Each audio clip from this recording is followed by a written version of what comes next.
Player 1 rolls a 7.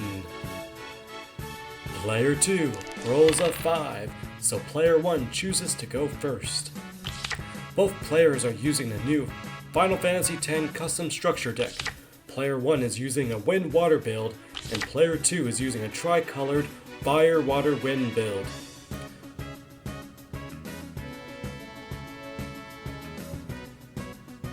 Player 1 chooses to mulligan and draw a new starting hand.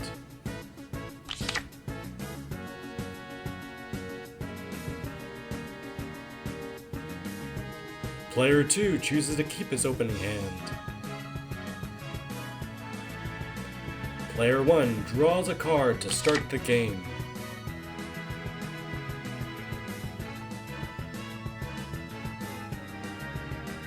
He pitches a Kamari to cast a land backup of cost 2 CP. It's important to play backups early so you have more CP resources to use later.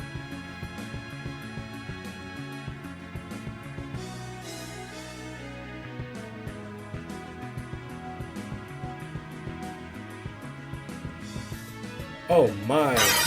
Player 2 is pitching 3 cards to cast 3 backups of cost 2 CP each. What an aggressive first turn!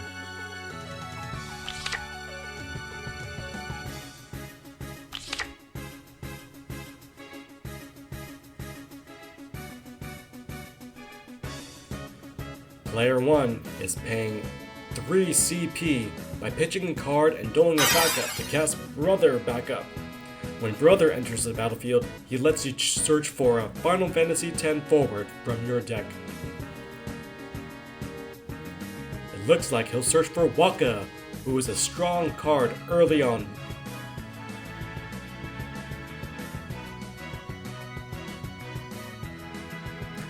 He will cast Waka and gain a real counter. Once he gets 3 real counters, he can break forward with his Auric Spirit ability. Now he casts Titus, who cost is reduced down to 2 CP thanks to Waka on the field.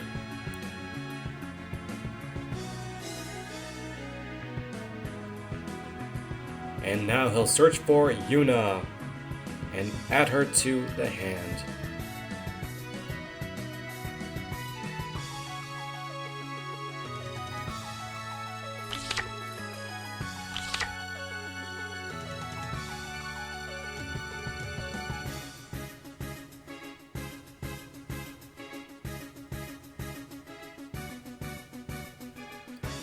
Player 2 pays 1 CP to cast an Ifrit Summon, dealing 5,000 damage to player 1's Waka. It's just enough to break it. Now he'll cast his own Waka onto the field, gaining 1 real counter of his own. Waka is a dangerous card, so it's a good idea to deal with him early on.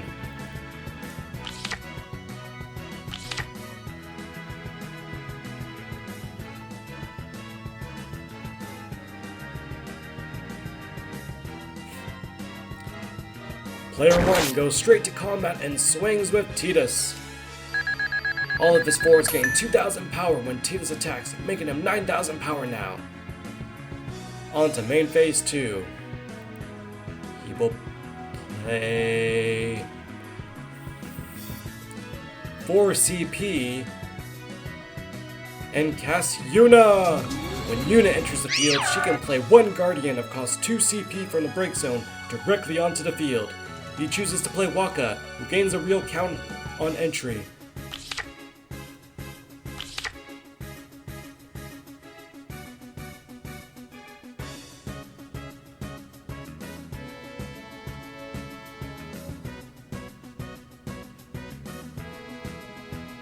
Player 2 will pay 2 CP and cast a Black Mage backup and end his turn.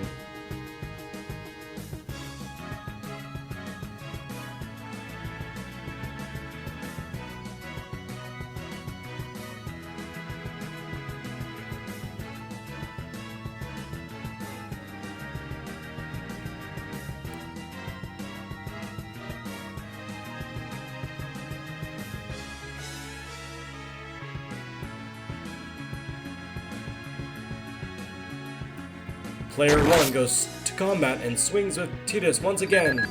Player 2 takes the damage. He attacks with Yuna. It's another hit. In main phase 2,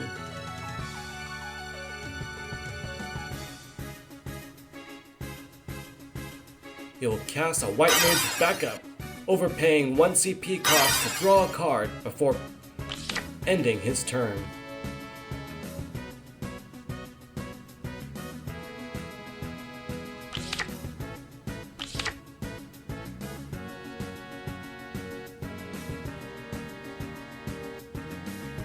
Player 2 opens the turn by casting a Riku backup. Riku activates all forwards on entry, which they already are.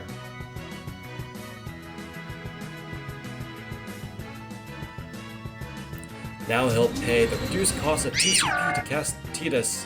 Titus allows him to search for Yuna, Waka, or Jet from the deck and add it to the hand.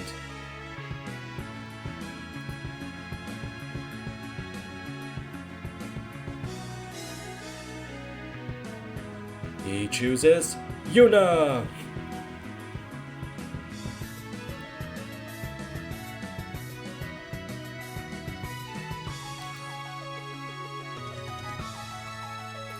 Waka gains another real counter whenever a Category X forward enters this side of the field, which Titus is. The board state is fairly even now, with both players having Waka and Titus on the field. Player 1 also has Yuna on board.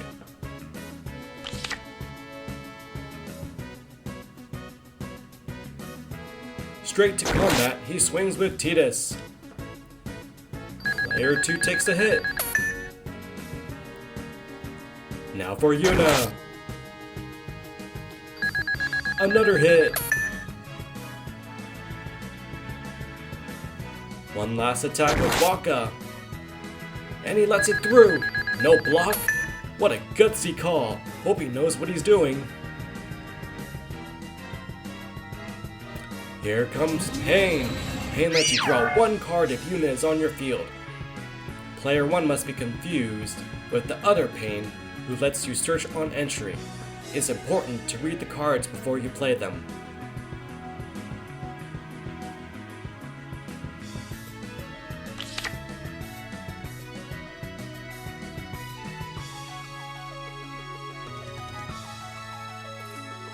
He passes the turn back.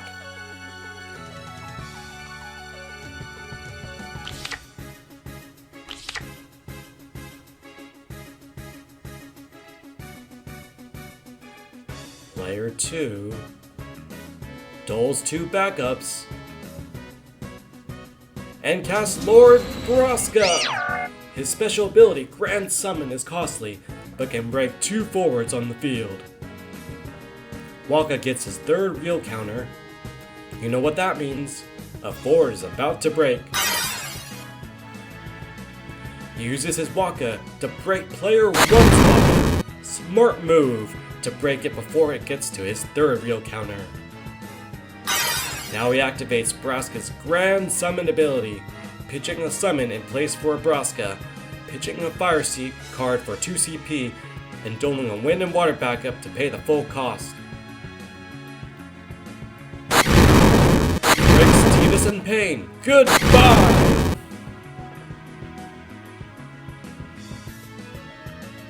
On to combat. He swings with Titus, giving everyone 2,000 power for the rest of the turn. And it's a hit! Player 2 dealt his first point of damage, but he's still got a long ways to go to get back into this game. Player 1 had his board almost completely wiped. How will he respond?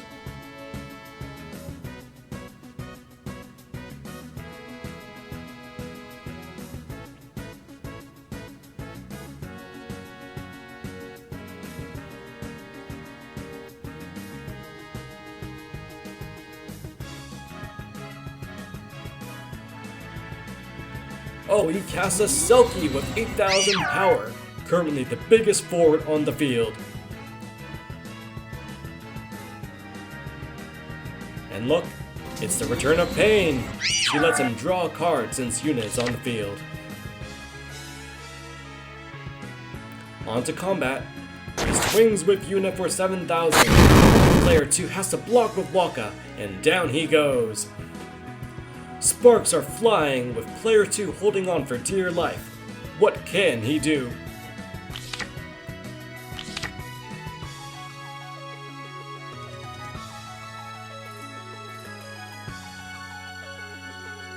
Hold on.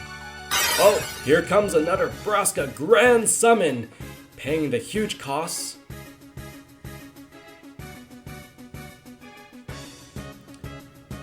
And there goes Pan and Selkie. Looks like they forgot about Selkie's ability when leaving the field. I think player 2 is supposed to mill 2 cards, and player 1 can draw a card if the milled cards are of the same type. Oh well, that's a misplay. Player 2 checks his break zone.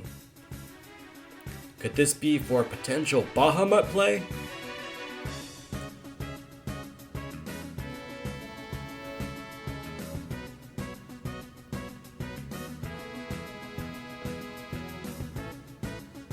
I guess we'll have to wait until next turn to find out.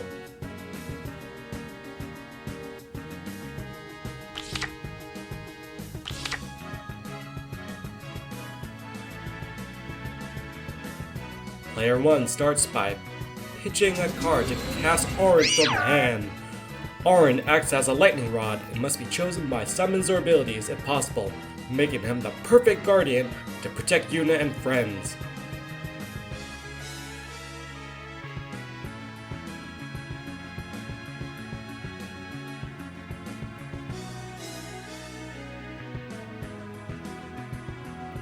And that's the turn. Player 2 has a slight board advantage, but he's still playing from behind after taking 6 points of damage and is 1 point away from losing this game.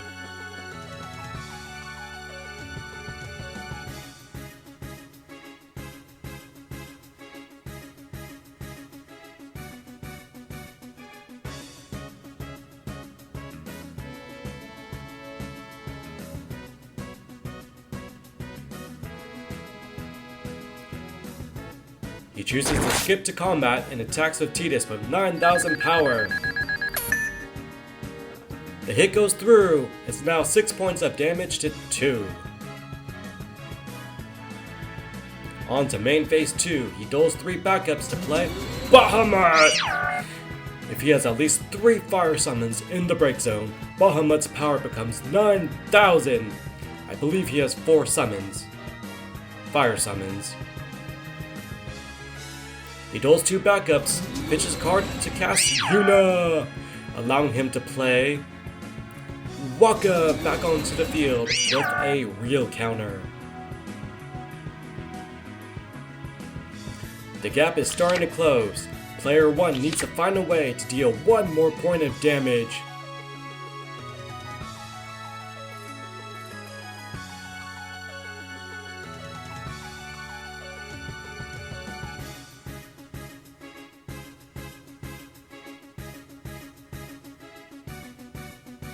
He pays 4 CP and casts a summon, Kuchulain the Impure.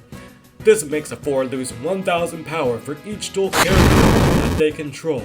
Since player 2 has 5 dual characters, Braska loses 5,000 power and is put into the break zone. It looks like he forgot to draw a card. Remember folks, to read every word on the card. This could cost him dearly later on. What else can he do? Oh, he plays another White Mage backup and pays a 1 CP cost in order to draw a card and passes the turn. Player 2 has a chance to stage a comeback now with that underwhelming last turn by player 1.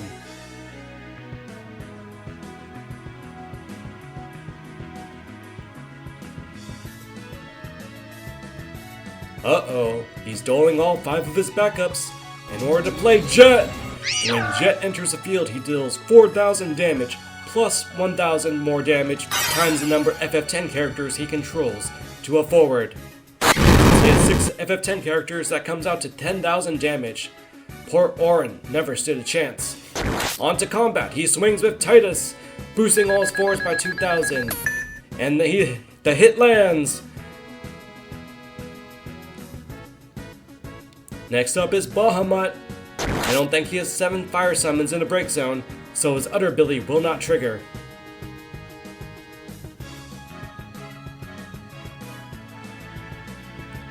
Player 1 thinks twice about blocking with Yuna. She's the last forward left on this field. He decides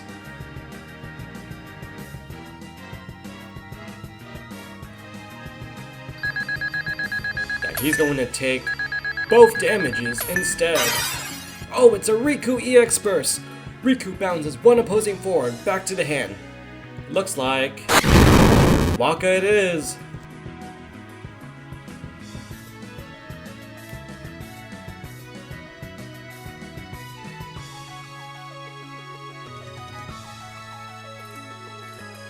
Player 2 passes his turn with only 1 active forward left in Jet. Could this be it for him? Oh, it looks like player 1 did not draw what he needed to get past Jet and deal the final blow. Is there anything left he can do? Out comes another Orin! He's building a wall.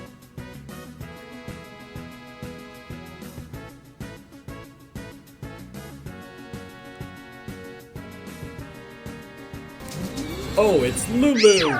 She gets back 1 summon or Yuna from the break zone. It looks like he picks Kuchulain the Impure, but it's still not enough to get past Jet. Could this be his final turn? Player 1 has 4 forwards to player 2's 3 forwards, but it looks like he could have some trickery up his sleeve.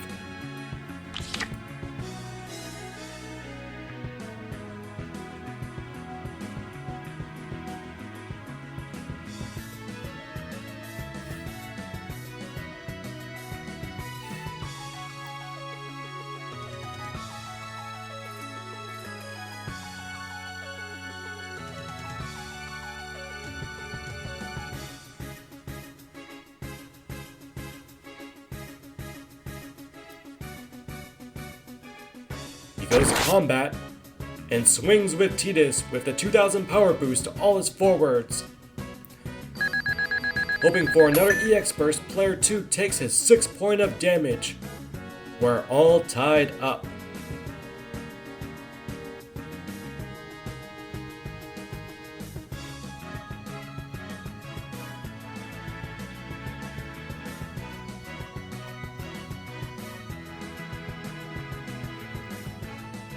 Next up is Bahamut attacking for game.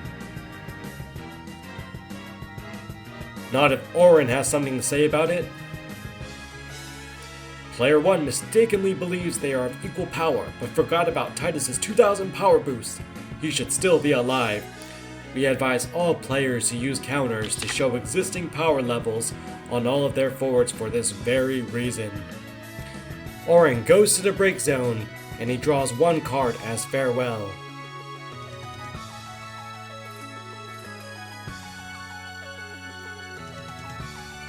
Oh, it's Famfrit summon!